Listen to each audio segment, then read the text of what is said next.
அனைவருக்கும் வணக்கம். இப்போ மோட்டரோலா இதில் வந்து கிளாஸ் ரீப்ளேஸ்மெண்ட்டாக வந்திருக்கு இந்த மொபைலு. இது வந்து ஸ்டிக்கை வந்து ரிமூவ் பண்ணியிருக்கேன். ரிமூவ் பண்ணிவிட்டு கிளாஸ் எப்படி சேஃபாக ரிமூவ் பண்ணுறதுன்னு நான் சொல்கிறேன். மோஸ்ட் ஆஃப் எல்லா மாடல்லையும் நம்ம கிளாஸ் ரிமூவ் பண்ணுறது ஒரே மாதிரி இருக்காது. எம்ஐ 9A 9C இதெல்லாம் பார்த்தா ரொம்ப டஃப்பாக இருக்கும். விவோவில் Y12 Y91 ஒரு சில சீரீஸ் ரொம்ப ஈஸியாக இருக்கும்.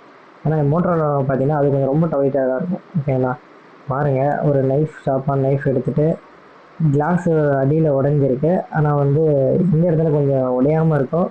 அந்த இடம் மட்டும் லைட்டாக கொஞ்சம் ஹீட்டிங்கில் வச்சுட்டு செப்பரேட்டரில் வச்சு ஹீட் பண்ணி எடுத்துகிட்டு அதில் இந்த மாதிரி ஷீட்டை வெளில விடணும்.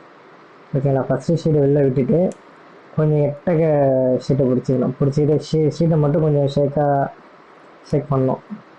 அந்த லைட்டாக கொஞ்சம் மூமெண்ட் இருக்கும்போது பார்த்தீங்கன்னா நம்மளுக்கு தெரியும் அந்த கிளாஸில் இது இறங்குதா இல்லை இறங்கலை அப்படின்ற மாதிரி. அந்த ஷீட்டை மட்டும் லைட்டாக மேலேக்கும் கீழேக்கும் கொஞ்சம் நகர்த்தினீங்க அப்படின்னா உங்களுக்கு வந்துடும். ஃபால்கான் ட்ரை பண்ணிக்கலாம். ஃபால்கான் யூஸ் பண்ணும்போது பார்த்தீங்க அப்படின்னா டிஸ்பிளே உள்ளே இறங்கினாலும் அது காஞ்சிச்சுன்னா ஈஸியாக இருக்கும். ப்ளூ ரிமூவரும் யூஸ் பண்ணலாம். ப்ளூ ரிமூவர் யூஸ் பண்ணும்போது கொஞ்சம் எக்ஸ்பீரியன்ஸ் இருந்தால் மட்டும் யூஸ் பண்ணால் பெஸ்ட்டு. ஓகேங்களா, எக்ஸ்பீரியன்ஸ் இல்லாமல் ப்ளூ ரிமூவரை யூஸ் பண்ணுறது கொஞ்சம் மேக்ஸிமம் அவாய்ட் பண்ணுங்கள். எப்பயுமே ஃப்ரண்ட்டில் கேமரா இருக்கும்போது பார்த்தீங்கன்னா மேபி கேமராவை கழட்டி வச்சுட்டு ஓசி ஷீட்டு உள்ளே வர்றது கொஞ்சம் சேஃப்டி தான் உங்களுக்கு. இப்போ இந்த ஷீட்டு பார்த்தீங்க அப்படின்னா ஓசி கிளாஸ் இருக்குது பார்த்தீங்களா, அதில் இருக்க கிளாஸில் ஷீட் ஒன்று வரும். அந்த ஷீட்டையும் நீங்கள் யூஸ் பண்ணிக்கலாம். இல்லை ஓசி ஷீட்டில் வர்றதை அதில் ரிமூவ் பண்ணும்போது அதுலேயும் தனியாக வரும், அதையும் நீங்கள் யூஸ் பண்ணி எடுக்கலாம். ரெண்டுமே தாராளமாக யூஸ் பண்ணலாம்.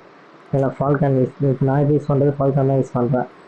இந்த அடியில் ரொம்ப கிரிப்பாக ஒட்டின்னு இருக்கும். அந்த இடத்துல மட்டும் பார்த்தீங்க அப்படின்னா ப்ளூ ரிமூவர் யூஸ் பண்ணுவேன். ஓகேங்களா, ஏன்னா அதுக்கு ரொம்ப கிரிட்டிக்கலாக இருக்குது. அதனால் இந்த ப்ளூ ரிமூவர் யூஸ் பண்ணுறேன். மோஸ்ட் ஆஃப் இந்த ப்ளூ ரிமூவர் யூஸ் பண்ணும்போது கேர்ஃபுல்லாக யூஸ் பண்ணுங்கள். ஏன்னா உள்ளே இறங்கிடுச்சு அப்படின்னா அது டிஸ்பிளே உள்ளே இறங்கிடுச்சுன்னா அது போகாது.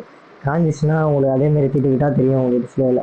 ஓகேங்களா, அது மட்டும் யூஸ் பண்ணும்போது பார்த்து யூஸ் பண்ணுங்கள். அடியில் பார்த்தீங்க அப்படின்னா ரெண்டு பக்கமும் பிடிச்சிட்டு லைட்டாக ஒரு ட்ராப் விட்டீங்க அப்படின்னா அந்த ஃப்ரேம்லேருந்து ஃப்ரண்ட்டும் பேக்கும் உங்களுக்கு ஷேக் பண்ணிங்க அப்படின்னா டிஸ்பிளே தனியாக கட்டி வெளில வந்துடும். ஷேக் பண்ணிவிட்டு ஃப்ரேம் மட்டும் முன்னாடி தள்ளும்போது உங்களுக்கு வந்துடும். சப்போஸ் உங்களுக்கு வரல அப்படின்னா யூஸ் பண்ணலாம், நைஃப் யூஸ் பண்ணிங்கன்னா அந்த ஷீட்டை யூஸ் பண்ணலாம். இது அடியில் தான் கொஞ்சம் அதிகமாக உடஞ்சிருக்கு, அதனால் அதுக்கேற்ற மாதிரி பார்த்து சேஃப்டியாக பண்ணணும் அது. ஓகேங்களா,